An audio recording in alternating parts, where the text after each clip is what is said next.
Welcome to the CISSP Cyber Training Podcast, where we provide you the training and tools you need to pass the CISSP exam the first time. Hi, my name is Sean Gerber, and I'm your host for this action-packed, informative podcast.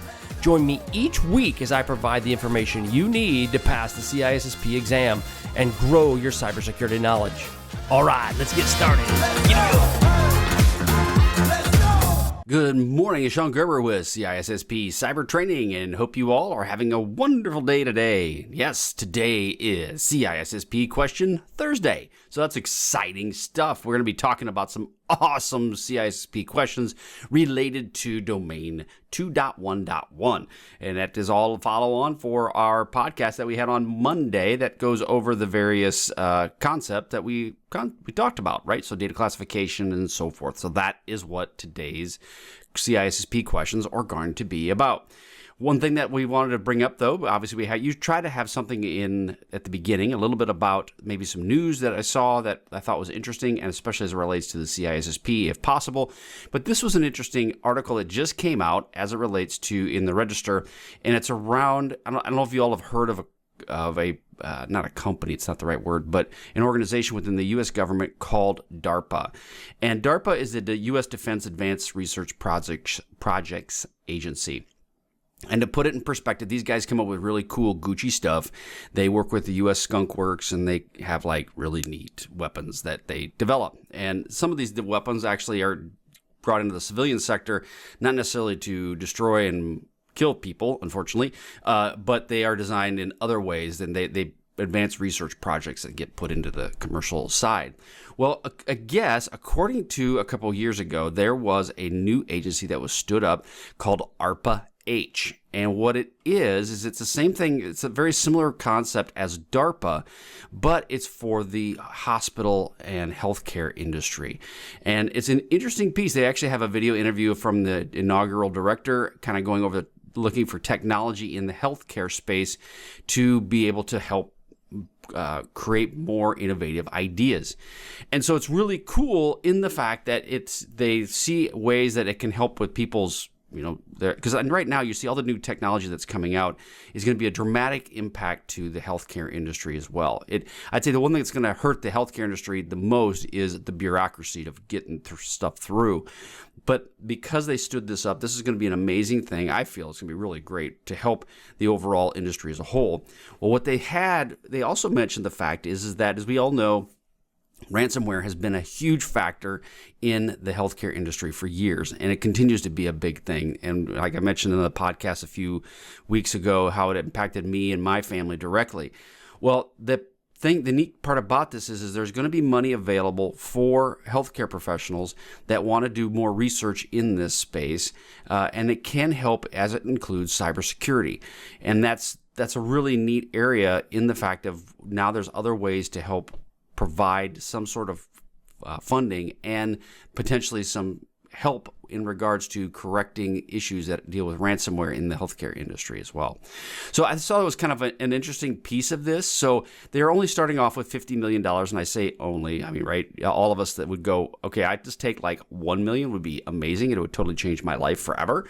But $50 million are starting off small. But the ultimate goal, though, is that they're trying to figure out different ways to utilize the tech industry in the healthcare aspect. So if you are a researcher and you're studying for your CISSP and you're trying to figure out other ways to help that industry, ARPA-H is an option for you. And it's an article that was in the Register. It basically says, this is the title from Rupert Goodwin's, "Take 2 APIs and Call Me in the Morning." But the ultimate goal is you can kind of dig into it a little bit and figure out what works best for you. It's just the neat part is that there are more and more options available to you, and especially in security. As you can see, this space is just exploding. And it's really great that you all are working to get your CISSP, just because, or if you're in the tech industry as a whole, because there is so much opportunity here for you and is in such desperate need for individuals like yourselves that are wanting to get into security to help make a difference. Okay, so let's roll into our questions for this week. Okay, so again, as I talked about, become a member of the CISSP Cyber Training Club. You can gain access to all of these questions directly and test your skills on what you know. But if you don't and you want the free content, hey, that is totally fine too. I get it. And that is available to you at CISSP Cyber Training. You can actually just watch the videos on the blog, or you can go to YouTube and you'll see them eventually at some point in time as well. So those are available to you. But if you want to actually go take the test, CISSPcybertraining.com is the best place to go to get that. And again, we've talked about before, these questions are examples of what you may see on the CISSP exam. They are not CISSP questions that somehow miraculously I got a hold of. Yeah, no, they're not that. But they will give you an idea of what you may experience as it relates to the exam, so you're better prepared to deal with it. Well, let's get started. Question 1. A company develops a new marketing campaign with catchy slogans and product images. The information is most likely classified as A, confidential data, B, private data, C, sensitive data, or D, public data. Okay, so this is catchy slogans, product images. What would it be considered from a data classification standpoint? And the answer is C, sensitive. Well, the information isn't highly confidential because they didn't say that, right? Catchy slogans and product images may not be something that is that confidential. They would be considered sensitive, and you wouldn't necessarily want it all to be out to the public. Now, you're probably saying, well, it's going to be released to the public anyway. Yes, but what happens is when you add those catchy slogans to those pictures, before they're potentially released, that would be sensitive data. Obviously, once they're released to the public, then all bets are off. It doesn't really matter at that point. Question 2. You are a security analyst for a healthcare provider. A new regulation mandates stricter controls for patient social security numbers. Those are SSNs. You may see the abbreviation. These controls would likely fall under the umbrella of A, PII, that's personal identifiable information, B, PHI, personal health care or health information, C, proprietary data, or D, government classified information. Okay, so Social Security numbers, and you're looking for a healthcare provider. So that probably would fall under potentially the PHI. Now, SSNs are typically PII, but they fall under the stricter regulations of HIPAA and healthcare data. Then this is why it would fall under the PHI. It's a tough one, right? You may want to bite off on the fact that, well, it's a Social Security number. The key part is understanding the healthcare provider piece of this. Question 3. Your company is developing a revolutionary new battery technology. The blueprints and specifications of this technology would be considered what?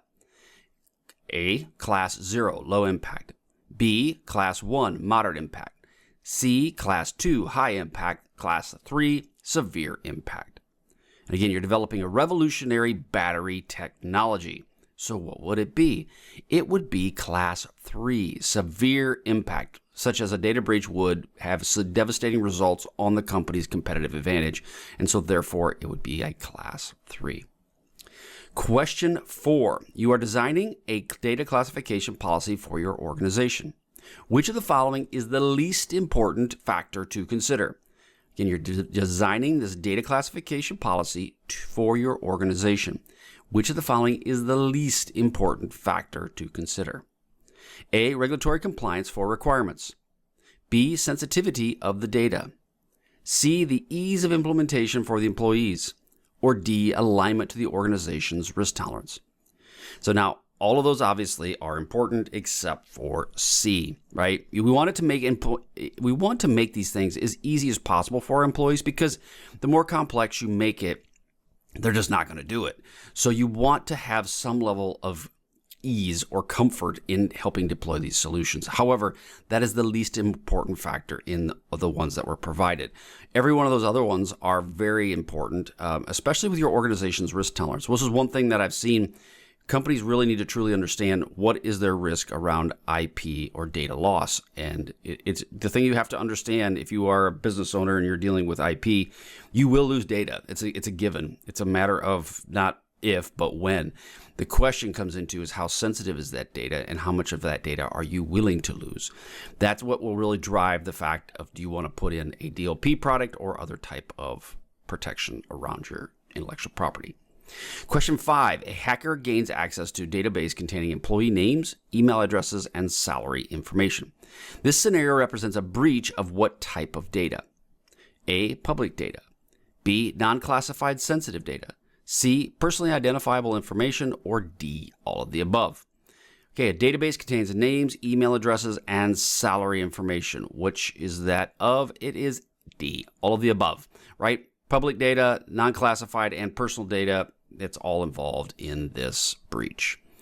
Question 5. If you are an IT manager at a governmental agency, a report details the deployment schedule for a new national security system. This information would be considered or classified as A. Unclassified. B. Sensitive but unclassified. C. Secret. Or D. Top secret. Say, you are the IT manager for a government agency. The report details a deployment. A report details the deployment schedule for a new national security system. This information would likely be classified as what? And the answer is C. Secret, right? Now, you're probably asking, well, what could it be? Top secret. It possibly could, but the question is that with this question here, I would default to the lower part. Now, if it mentioned that it was dealing with military secrets or something along those lines, then top secret may be the better option. But you're going to have to, this is the ultimate goal is how are you thinking through this as a manager?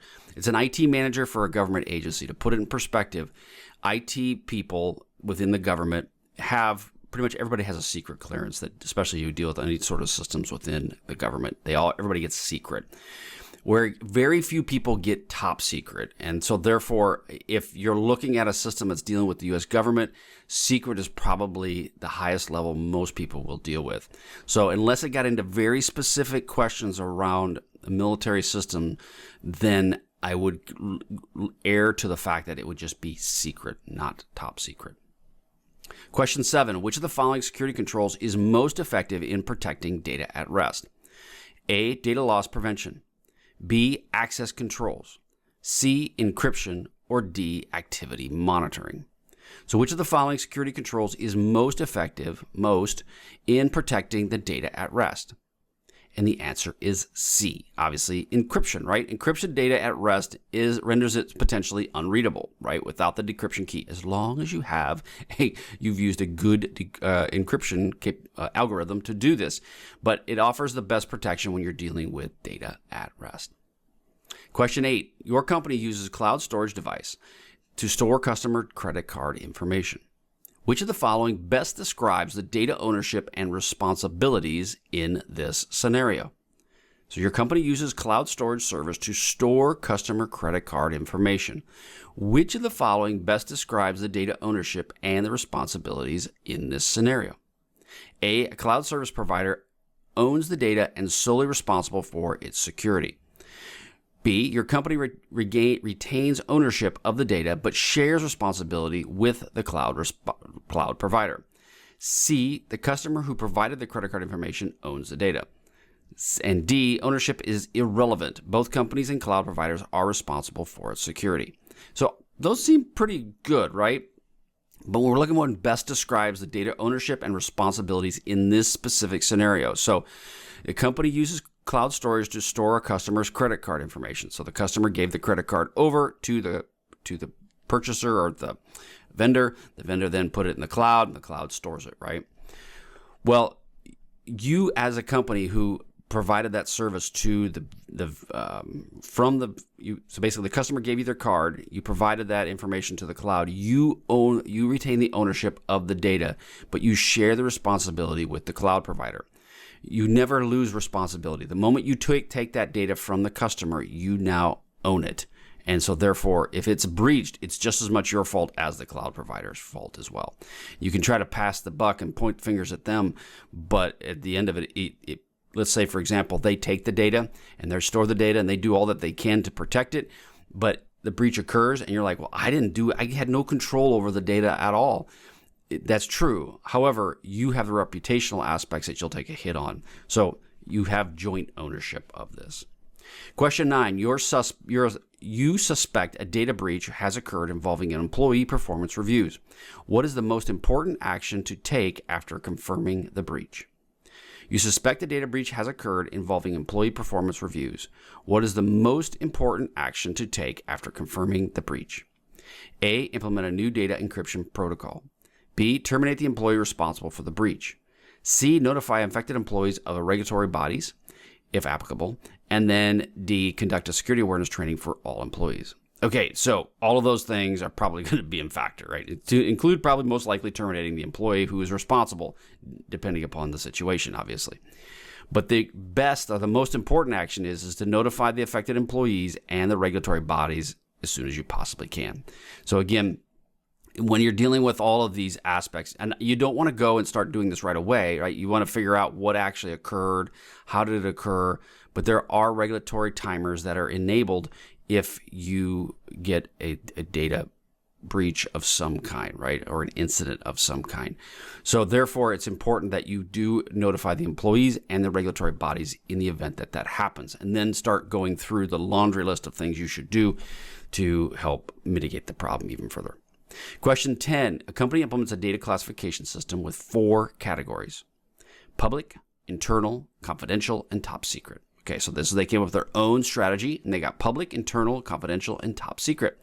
This classification scheme is most likely used by whom? Okay, A, government agency, B, a healthcare provider, C, a financial institution, or D, a retail store chain.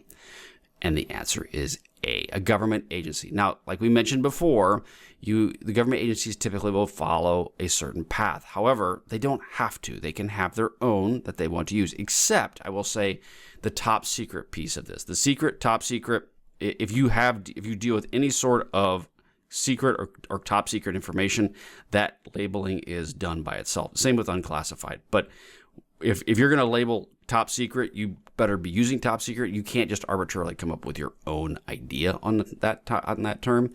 So the top secret piece really kind of lends itself to being a government agency. Question 11, which of the following statements about data classification is most accurate? Okay, again, most accurate. All data within the organization should be classified at the same level. B, the data classification should be a one-time process upon data creation. C, data classification helps organizations prioritize security controls based on impact. And then D, publicly available data always requires the least stringent security measures. So question 11 is, which of the following statements about data classification is most accurate? And the answer is C. Data classification helps organizations prioritize security controls based on impact.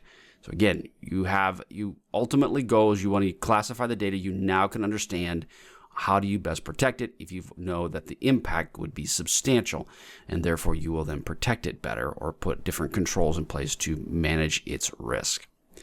Question 12. You are a security consultant tasked to improving a company's data security posture, and i.e. reduce cyber risk. Sean Gerber, by the way. I got to throw a plug. The current classification system defines sensitive data as any information not publicly available. This approach is a problematic because, okay, so you're a security consultant asked with improving company's data security posture. The current classification system defines sensitive data as an information not publicly available. This approach is problematic because, why? A, it doesn't consider the potential impact of a data breach. B, it creates an overly complex classification schema. C, it doesn't differentiate between internal and external use. And D, it provides insufficient guidance for employees. Okay, so their current classification system defines sensitive data as any information not publicly available.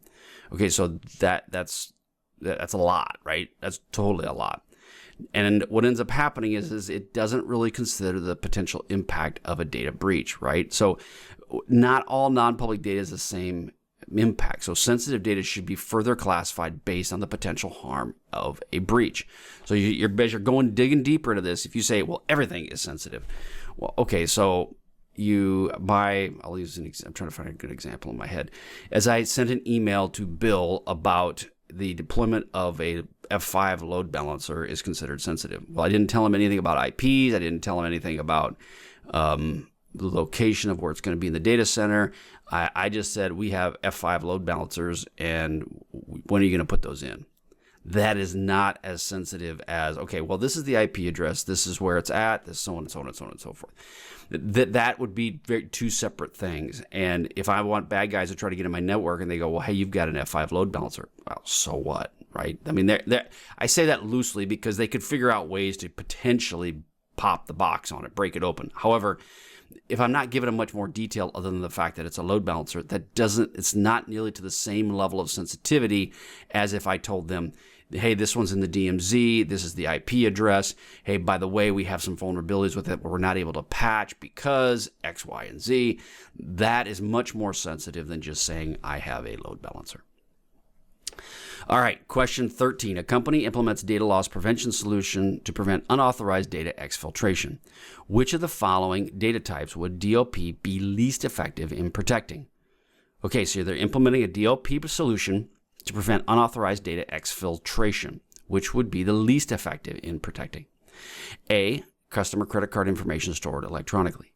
B, printed documents containing confidential trade secrets. C, employee messages with sensitive company information. Or D, all of the above, because they all can be protected with DLP with proper configurations. And the answer is B. Obviously, printed documents containing confidential trade secrets. Yeah, if they're not digital, DLP is not going to help you a whole lot. Now, if they printed it off and it has a watermark across the front, that would help. All right, I mean, it would help a little. But printed documents have always been a problem for DLP for any sort of electronic data management. Question 14. Your company is developing a new mobile map application that collects user geolocation data. What security considerations are most important when handling this type of data? Okay, so a new app collecting user geo data. And what are the most important things when handling this kind of information? A, implementing strong access controls and encryption for the data. B, obtaining explicit user consent for the data collection and usage. C, minimizing the amount of geolocation data collected to what is strictly necessary for the app and for the means. Or D, all of the above. They're all important. And the answer is D, all of the above, right? They're all very important when you're dealing with this type of data. And obviously you get with Apple or any of these other ones, they have to allow the use of it, even though people click through it. And all of these are an important factor when you're dealing with geolocation data. Again, it's very sensitive. If I know where Bill is walking and I'm a bad guy or girl and I want to go mug Bill, well, now I can follow and track him or her. I saw this in I'll just kind of a real quick tangent. I know of people that have, like in the stars and individuals that are more out there, they have ways to track their kids, watch what their kids are doing. Well, this is a good example of how they would do that. All right, the last question. Question 15. A company experiences a data breach involving a database containing customer purchase history and product reviews. The scenario highlights the importance of what? Again, a company experiences a data breach involving a database containing customer purchase history and product reviews. This highlights the importance of what? A, implementing multi-factor for all user accounts. B, regularly updating software and patching vulnerabilities. C, conducting penetration testing to identify and address security weaknesses. Or D, all of the above security practices as they are important for preventing data breaches. And the answer is D, all of the above, right? Multi-factor is important for all user accounts. If you can do it, regularly updating software and patching vulnerabilities is extremely important. And conducting pen tests to identify and address security weaknesses is an important factor. Now, again, we talk about pen tests, though. Keep in mind, pen tests are only a point in time and space. They also are very targeted. They are not a broad brush assessment. So pen tests are great, but they're not always the best for every situation. You have to kind of decide which is best for you and your organization. All right, that is all I have for today. So if you like what you heard, go to CISSP Cyber Training, check it out. There's a great information. My blueprint is there. It'll help you pass the CISSP, guaranteed it will. It'll walk you through step by step by step. If you're interested in some consulting services, I've got that available to you as well through CISSP Cyber Training. I've got or through Reduce Cyber Risk. I've got mentoring through CISSP Cyber Training. There's mentoring available. I actually mentor quite a few individuals on their cybersecurity programs, as well as through helping them grow their cybersecurity businesses and their CISSP as well. So I'm here for you to give you the experience you need. I'm bringing 20-some years of experience with backgrounds from military to multinational corporations to now consulting, and I can help you if you need it. I guarantee you I can. And if I can't, I can also find you people that will help you with what you need. All right, have a wonderful, wonderful day, and we will catch you on the flip side. See ya.